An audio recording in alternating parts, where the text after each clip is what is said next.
Welcome to the Doggy Dojo. I'm your host, Susan Light, a Los Angeles-based dog trainer and behavior consultant on a quest to become worthy of the title Sensei of the Doggy Dojo. Today, we're talking about something that can literally change your life, and a lot of it you can implement today. It's management. Management not only gives quick results, but it is usually the missing piece in most training plans where you're not making progress. I'm pleased to welcome back a guest I've had on the show before. She's got a new book all about management. It's called Manage It: Hacks for Improving Your Dog's Behavior. It is a practical guide with management ideas for just about any issue you're having with your dog. Barking, jumping, potty accidents. There are management solutions for them all. Please welcome back the amazing Juliana DeWillems. Welcome back to the podcast. Thank you so much for having me, Susan. I'm super excited to talk about this. Let's start with just the definition, because if some people are listening and they're like, what is management? What are they even talking about? What are we talking about?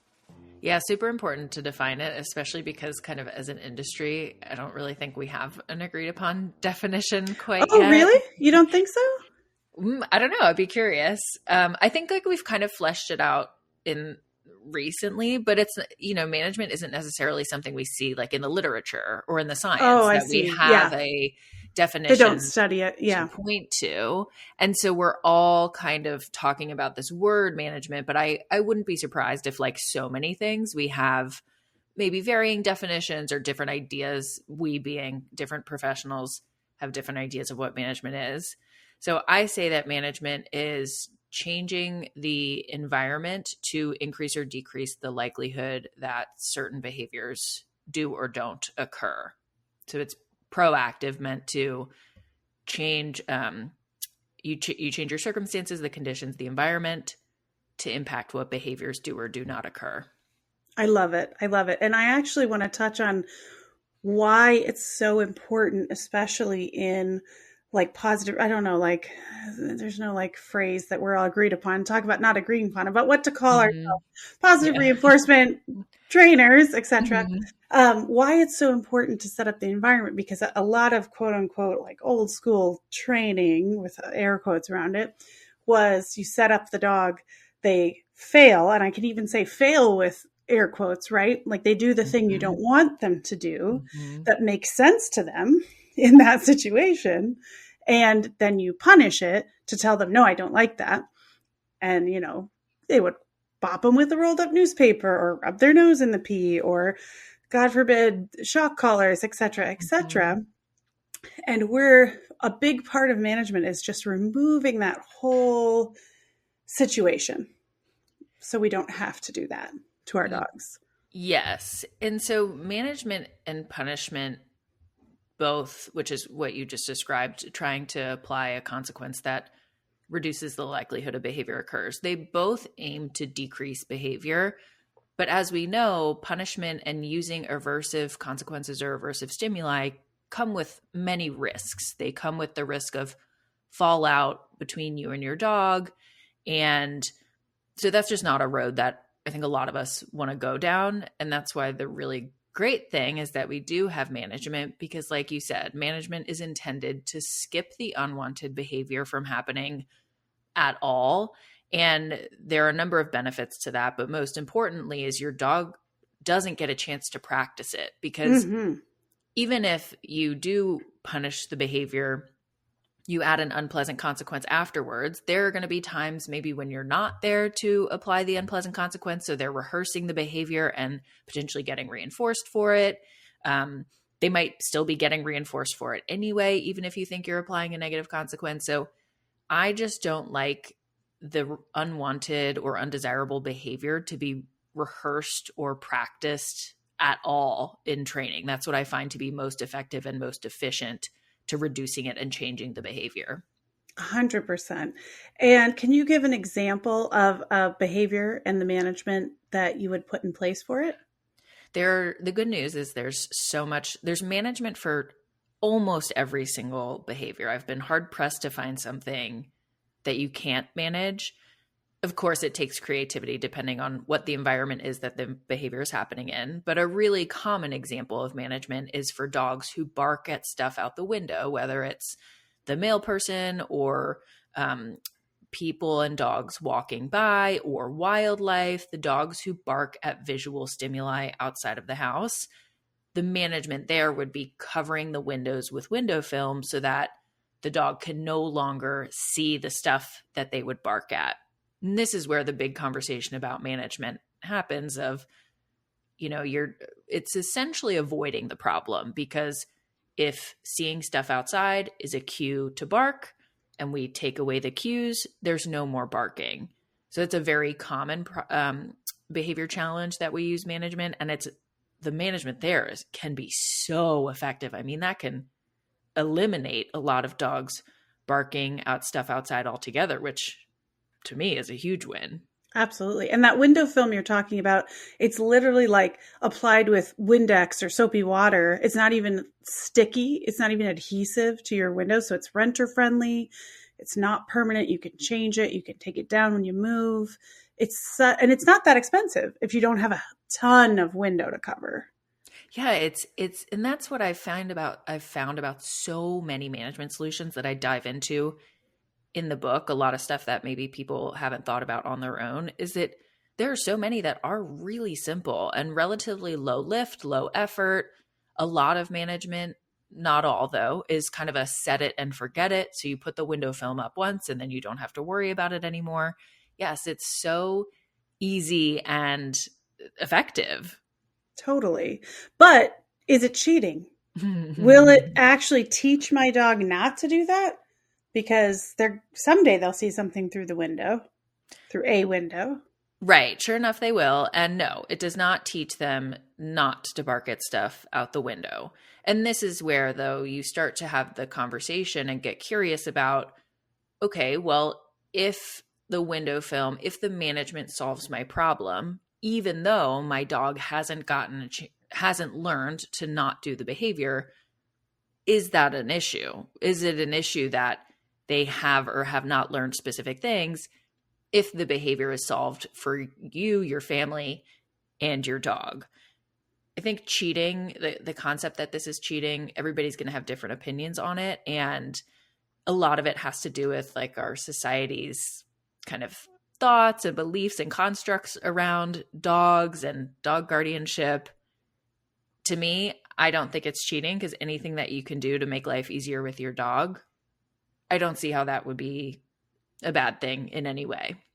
Absolutely. And what I always tell my clients is, what we want is to be able to, if we are going to actually train, right, as a separate piece from the management, if we want to actually work on not barking when we see things out the window, we want to be able to control the conditions as much as possible to get the best success, right?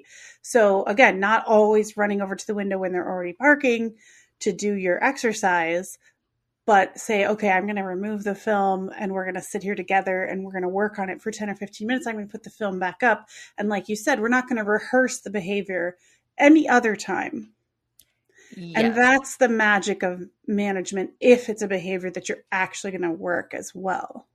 Totally. And this is the wonderful thing about management and training and behavior plans, is that there's such a wide variety of options for how you do or don't change behavior and how you choose to live with your dog. You can put the window film up and say, that's all I want to do. It solved my problem. And that's perfectly fine.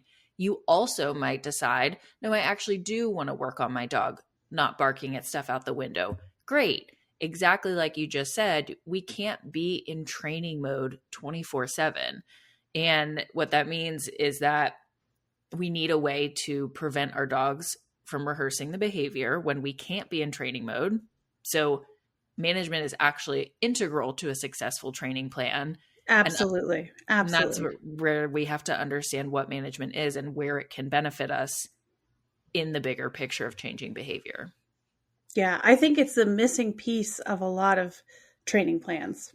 I completely agree, because I think when a behavior is rehearsed over and over again, so say the unwanted behavior happens 5 times And then maybe you get 1 or 2 reps where you're in there training and you're helping your dog change, but you're trying to get to change their behavior, reinforcing alternative behaviors. But then there's 5 more times where they're practicing the unwanted behavior. That's going to really delay your progress or even prevent progress if you're having kind of that ratio of behavior of training versus unwanted behavior. Yeah, absolutely. And I think also there are some examples where the management does actually train your dog. I think potty training is kind of a great example of management doing a lot of the work for you.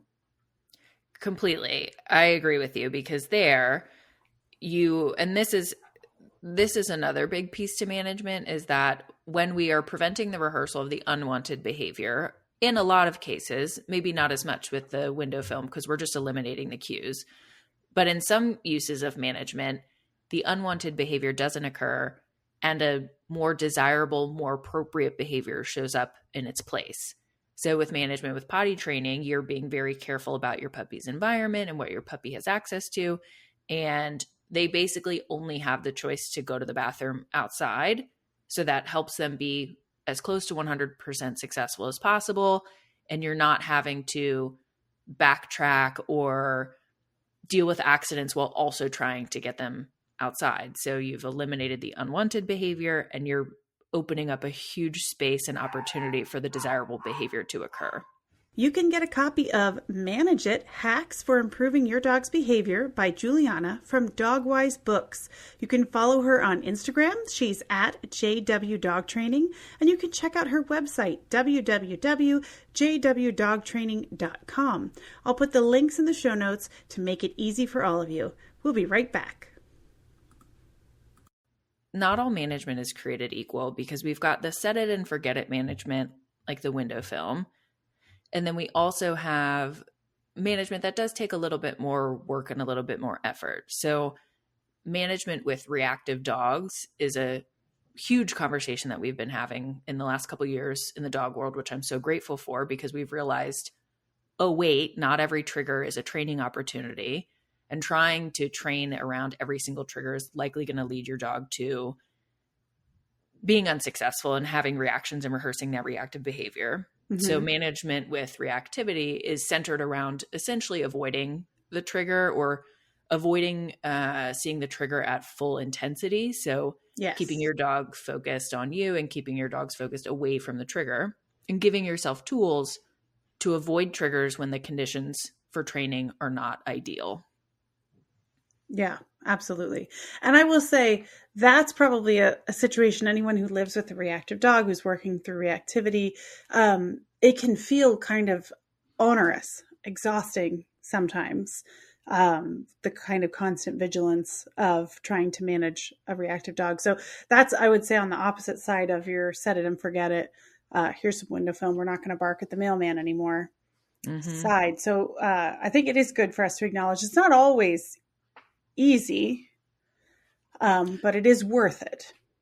Totally. And I will say that having management tools for your reactive dog, so some tools that fall under the category of management for reactivity are like treat magnets right on the dog's nose, essentially luring them past triggers or distractions so that they don't look around and see it. Treat scatters on the ground, so keeping their head down and focused on the treats on the ground. They don't pick their head up and look at triggers. Even, dodging between cars, finding visual barriers from between you and the trigger. That's all management. And yes, that is a lot. And to both build the skills and implement it on walks. And I would say it's still easier than constantly holding your dog back from barking at a trigger. So for sure, it takes a little bit of practice, but if you can implement it, the goal is absolutely to make your life easier on walks and with your reactive dog. Definitely, for sure. I do sometimes, I think management's usually my first step. I want to set up for everybody, like we'll start with the management. But I find that I get a little bit of pushback sometimes, some resistance to management. Do you run into that a little bit?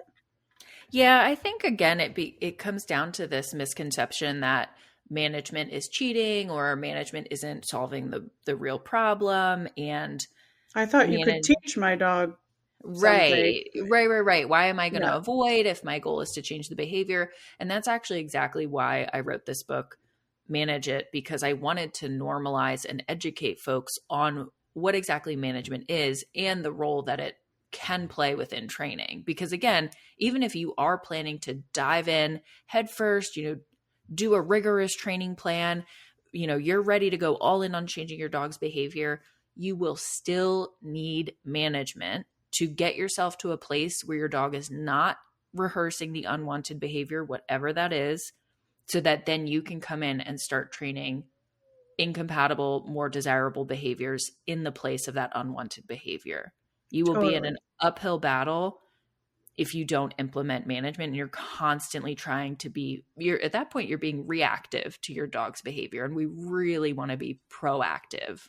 Absolutely. And I think it's that, and it's also sometimes resistance to changing their environment. Yeah. If it's inconvenient, if it's a little bit inconvenient. Yeah. And I get that, especially things like gates or, other environmental changes. I get it. Some people even are like, well, window film, what do you mean? I like to see out my windows, which I totally understand. I think once you implement management, and a lot of times you'll see the results. And that's the nice thing about management, is so much of the time you see the results almost immediately. You get relief from the behaviors almost immediately. So the management really speaks for itself. And again, you can tell folks that if implement it and start the training. And sure, our goal can be to wean off management if that's what you're interested in. If you don't want the gates up forever, we can work towards moving away from them. You probably need to put in a lot of work, but if that's part of your goal, I understand and I can meet you there. Yeah, absolutely. I love that. So one more question. What if the management fails? Not if, when. Yeah, I think it's expected that we are humans. And so management is likely to fail. And obviously where this becomes more of an issue is if the behavior you're trying to avoid is dangerous in any way. So a lot of times we use a lot of management with dogs who maybe are very reactive or are aggressive and risk doing harm to themselves or others if management fails. Hopefully you have enough management in place that it's, even if one thing fails, maybe you've got a second management in place so the whole system doesn't break down. Yeah. And hopefully you've had your management in place for long enough that your dog has such a long history of either practicing an incompatible behavior or not practicing this behavior that you can deal with the hiccup and then get right back on track. Hopefully, what I'm saying is that hopefully if your management fails, it's not catastrophic, because by the function of management, your dog has only been practicing what you do want them to do and not what you don't want them to do. I love it. I think a good example of that would be like whenever people are like, how do I get them to stop chewing my shoes? And they don't usually like the answer, which is put your shoes somewhere where your dog can't get to them. Mm-hmm. But if you do that enough and your dog is 4 the first time you accidentally leave your shoes out, they're not that likely to run straight to your shoe and start chewing on it because they don't have that association with the shoe. Whereas if they're a puppy and they're putting everything in their mouth the first time they discover shoes, you see what I'm saying? This is Completely. What I try to tell people. So it's like, it can, like you said, maybe your management will fail. Hopefully it won't be catastrophic. Maybe it has taught them a little bit. And if you are dealing with a dog that's dangerous, this is always why we want 2 layers of management always, just in case one layer fails. Completely. And I love your point about, like the chewing behaviors or even like potty training behaviors. You keep their world small to prevent certain behaviors. And yeah, what I do tell clients is that what might happen, especially over time as your dog matures, you forget to close the gate one time, or you forget to, keep them in their puppy proof room. And you come back and you realize, wait a second, nothing bad happened, because exactly like you said, they have spent so much time only practicing the desirable behavior. I can see this as well when using, for example, like a gate to prevent a dog from rushing the front door. And by implementing the gate, the dog practices greeting people somewhere else, whether that's like a couch or a dog bed. So they don't rush the door because of the gate. Instead, they say hi to folks somewhere else. And then down the road, a year later, you've been using the gate, and then one day somebody comes over and you forget to close the gate. But sure enough, your dog still runs to their greeting spot behind the gate, because that is the behavior that has been reinforced over and over and over again. And the behavior of rushing to the door hasn't been reinforced at all. Yeah. And so sometimes I say weaning off management starts to come organically, because these management fails happen and you go, wait a second, maybe we don't need this gate up anymore. Or, maybe you can have access to this space now, and it can provide you some really helpful data about your dog's behavior. Definitely. I'm always nervous that I'm weaning it off too soon, especially with like puppies, right? Like I always warn my puppy clients, I'm like, as soon as you think you're doing really good with potty training, you're going to all of a sudden be like, oh my God, you're having all these accidents. Why? Because you decided they were potty trained and you didn't have to pay enough attention to the things that you were doing before. And, they're starting to have the accidents. So I love that it's like, if you forget accidentally, it gives you some good feedback, some data. But yes. I'm always like, oh no, it's too soon. Mm-hmm. Yeah, I'm with you. I am pretty conservative. I would much rather use management to build really, really strong habits and really strong desirable habits, and then slowly wean off when basically, like, I have no reason not to, I just always, it's like, why not build a stronger reinforcement history? Unless, Absolutely. Of course, the management is intrusive for me or the dog, then of course I want to make sure I'm weaning off promptly. But yes, but then you're probably putting a lot of effort into the training part. Exactly. Yep. Yeah. Big time. Yeah, for sure. I love that. I love that relationship between the two. It's just a really vital part of a training plan. And I feel like a lot of clients, when I'm talking to them, it's the first time they've ever heard of it, So I love that you've got this book. It's going to be a great resource for people. I know I'm going to recommend it to a lot of my clients, and it's just full of really practical, useful, actionable information for a lot of different issues that people might want to work through with their dogs. Thank you. Yeah, my goal was to normalize it, educate about management, and try to make it more mainstream than it is. I want information about management to get in the hands of average dog guardians, just the everyday dog parent who's just trying to live a wonderful life with their dog, because I feel so strongly that management can be the key to improving your dog's behavior without, hundreds of dollars of training or a lot of time even. And so for so many dogs who are just have some minor, behavior challenges here and there, I feel like management is the issue. So I wrote a whole book about it. Definitely. And it's hard to believe nobody has done it before, because it's I know. Such a big topic. Well, it's gained popularity more, I would say, gosh, even in the last 5 years. When I started training a decade ago, we were not talking about management. It was not, in my opinion, as normalized and utilized as it is now amongst positive reinforcement trainers. So I think it was natural that the information has reached us as professionals, and now it's really being disseminated to average dog guardians. Yeah. And the phrase that people tend to use is set yourself up for success, right? Huge. Beyond, yeah. Yeah. Set yourself up for success. Set it up so that it really, the chances are, if not 100%, very high, that it's going to go the way that you want it. Right. Because why not? Exactly. Why spend your time backtracking and chasing after your dog and getting them to stop doing the thing that you don't want them to do, when you could just prevent it all in the first place, and you can prevent that whole reinforcement loop from happening. You can just put some management in place, and to me, it's so much less of a headache. And again, isn't that the dream with our dogs, to just live lives where neither of us are frustrated, neither of us are annoyed at the other, and we can live a much more harmonious life together. 100%. Awesome. Well, thank you so much. Appreciate you coming by to talk about this, and congratulations on the book. Thank you so much, Susan, for having me. I really appreciate it. Thank you for stopping by the dojo this week. This is your aspiring sensei, Susan Light, signing off. You can find me at doggydojopodcast.com, or I'm Susan Light LA on Instagram, Pinterest, and Facebook. The music was written by MacLight. You can find him at maclightsongwriter.com.